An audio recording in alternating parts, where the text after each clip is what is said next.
नमस्कार प्रिय दर्शक वृंद, आपणकु आम भक्तिमय चैनल क्यूटी पाई 2.08 रे स्वागत जनाउछु। आज आमे आपणकु कहिबाकु जाउछु श्रीकृष्णक दिव्य जन्म कहानी, जहा केवल एक उपन्यास नुहे, यह ही उछि धर्म और आशार पुनः जन्म। चलंतु जानिबा। पृथ्वी अधर्म रे डूबी जाइथिला।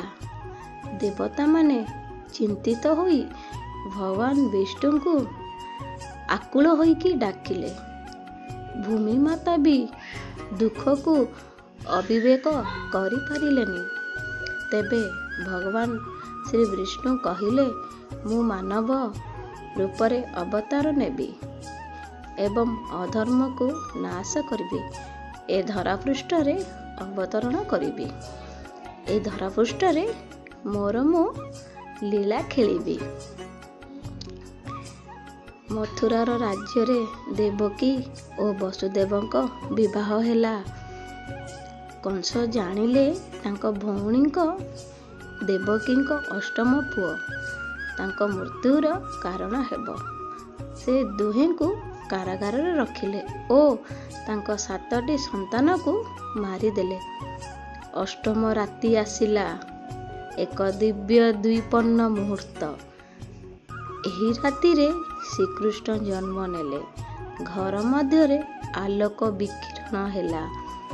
तुरंती कारागार ताला खुलीगला। यमुना नदी स्थिर हो गला।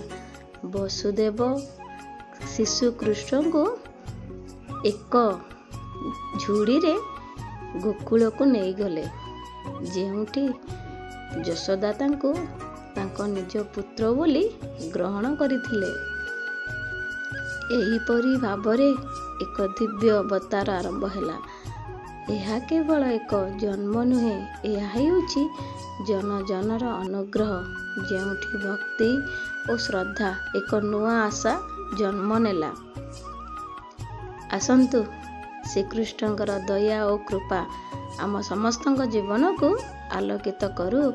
यही वीडियोटी जदि आपनकु पसंद हैला तेबे दया करी लाइक करंतु, शेयर करंतु एवं आमर क्यूटी पाई 2.08 चैनल को सब्सक्राइब करी आसंता भक्तिमय वीडियो गुड़ी को अपेक्षा करंतु। जय श्री कृष्ण।